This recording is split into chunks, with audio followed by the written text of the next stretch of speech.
Alright, so in this tutorial we're going to talk a little bit more about hands. And aside from, some of the basics, like what we've talked about before, is that, the hand is actually this kind of wedge shape. Think of it like a diamond, but this is going to be where the wrist is, so it's not a perfect diamond. And that my index finger and my thumb, pinky, my middle finger, my ring finger.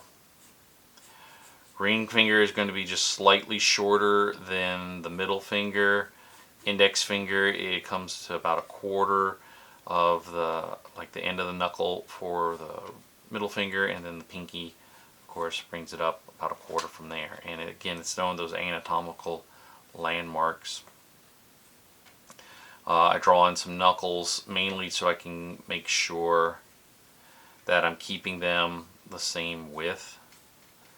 And so we'll start off with just cylinders.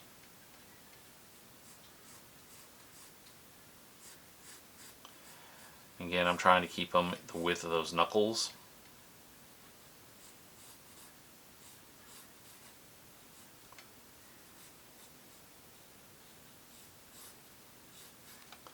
Like so.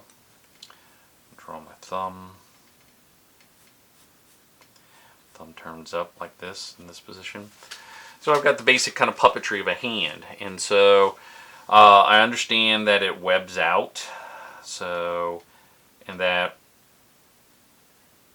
I can start drawing in more of the details. Again, it webs out.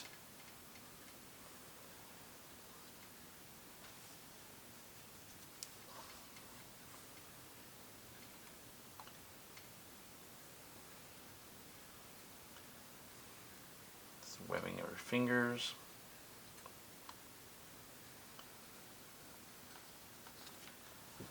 So thumb has a wedge like that. I start going into my wrist. Technically, the wrist has I say technically, it does have a bone in there before it goes into your forearm. But if I were to flip this and making it look like I'm waving rather than pushing away, then I know I have a palm, and that where my knuckles are, again, by just drawing those in really loose sketches, it allows you to draw the inside of the hand, and knowing that this part is here, and it connects to the pinky part, so you just want to draw the other part of it, thinking like you're connecting it. Don't connect it all the way, but just connect it visually, optically, so that it looks like you're kind of connecting, the finger, so the palm to the pinky. So we also have to take into account that, like I was kind of doing in here, is that it's not really straight line. So sometimes, we have to break it into its individual cylinders.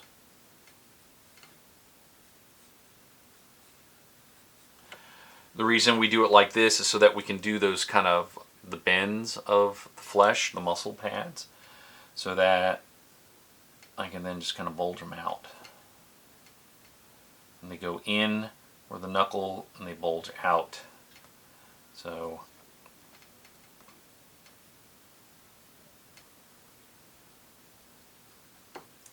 bulge out, in, out, in. It's like out, in, out. They go in towards the line, bulge out. And you don't want to make them bulge out too much because you don't want them to look like little sausages.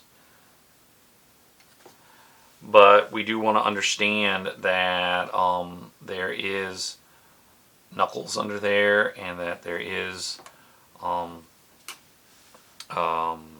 muscle under there as well. So the fingers break up into three parts, and And that's how we can kind of tell when we're doing that kind of look. When we're doing that kind of look of basically like we're showing here, the kind of curve, those bouncy kind of curved lines. And then one last thing that we'll take a look at is, regardless of what it is, the hand, like, I mean, I just drew an open hand, fists, all that kind of stuff, it still comes back to the same concept of understanding the base, simplifying things to the basic shapes. So if this is a fist, this is going to be the pinky, and that's going to be my index finger. And some of it is study. So I then have my wedge, my thumb comes under it, and it actually kind of curves. So I usually put just kind of a slight curve to it. And the thumb is going to stop right around the middle of at the end of the middle finger, so it's about right there, and that tells you this is where my middle finger is going to go to, and there's my thumb, and thumb curves under, so it curves out like that. So you know that's basically my knuckle. And then that kind of curved sort of line here, and then it's from here the flesh wraps around the knuckle, and I can done with the toes. Once you got the even middle part of it, then you divide that visually evenly, and so that gives me my 4 fingers, and they have little roofs.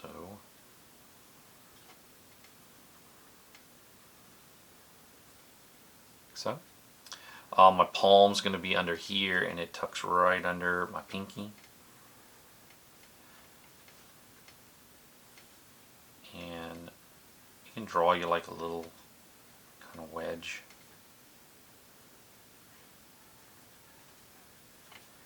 So that's where the fingers are curling under. And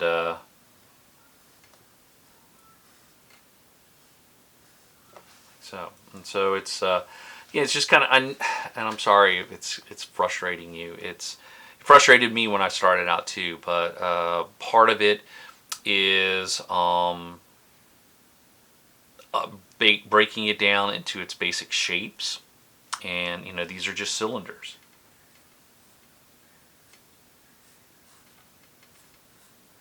Those little roofs on the top, those are circles. You know, this is circle. And then I'm breaking it down, you know, technically this is a circle here.